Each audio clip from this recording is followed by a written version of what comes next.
put a roof on Fenway, which we all think is so ridiculous, but is it really raining again? What the heck, or is there a window? Good morning.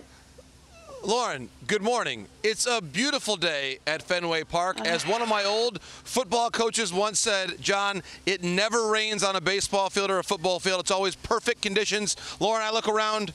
It's perfect at Fenway today. Would you stop it? Have you moved hotels from the Dolly Parton Hotel, yes or no? I need to know. So, Lauren, this is going to be big news for the show tomorrow. Robert, listen up.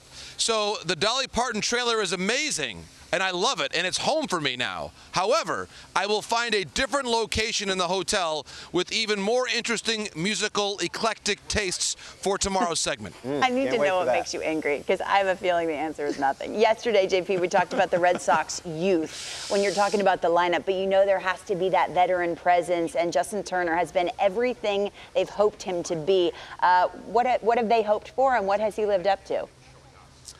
Lauren, Justin Turner has been very important to the Boston Red Sox during the course of this season. He really has found a home here. I spoke with him yesterday about how much he loves playing for the Red Sox. Certainly he had the experience of being with his hometown Dodgers, his favorite team as a kid, and now he's made a huge impact in year one here in Boston. And notably, Lauren, at the age of 38, he has already played more games this season than he did a year ago with the Dodgers. His OPS plus is even better this year than it was a year ago in LA. So he is getting better year after year. You see the numbers there, what he's been able to do, the OPS plus. Look at the consistency, Lauren, year after year. The last 10 years, Trout, Freeman, Turner.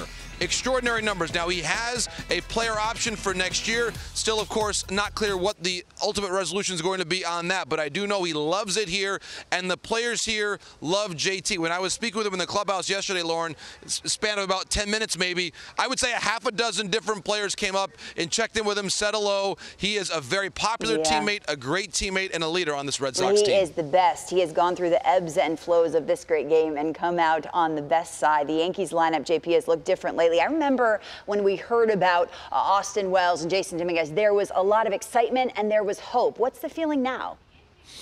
Well, certainly with Dominguez, it's tough because he's going to miss the first half of next year with the UCL injury and likely surgery. But Austin Wells has been a source of tremendous optimism for the New York Yankees. We spoke yesterday with Aaron Boone, and Boone was raving about what a great player Wells is, his veteran poise that he's already showing as a rookie just a couple weeks in to his major league career. And Aaron mentioned that he does all the things you look for a catcher to do, being a leader, being able to have a conversation with someone as experienced and statured as Garrett Cole. And also, Lauren, I love this about him. He went back to the University of Arizona and got his degree. There he is with his brothers on his graduation day a couple years ago.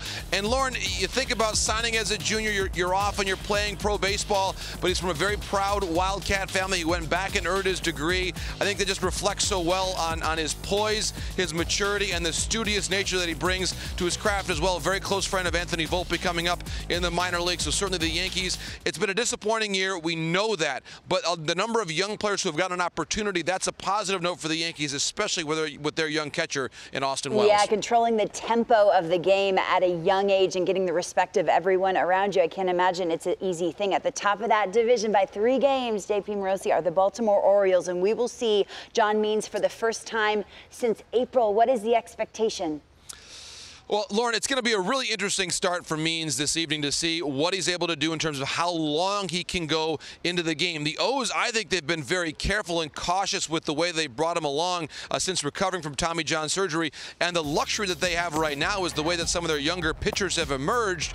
They don't necessarily have to have Means be a 7 or 8 inning guy right away. Just make sure that he has good command. He can get you maybe 5, 6 innings to the point where he's an option for the Orioles to either start a playoff game or potentially be a longer bulk reliever for the O's. Remember this about Baltimore. With the injury to Felix Bautista, Brandon Hyatt acknowledging yesterday a UCL issue for Bautista.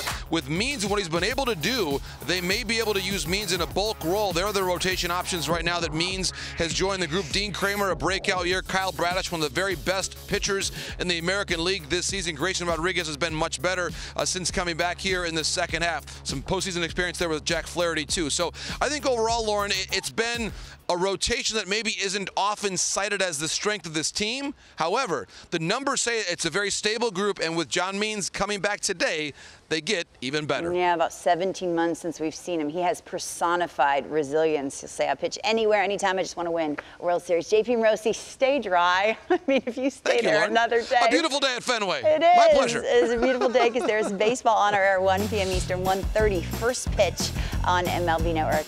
Thanks, JP.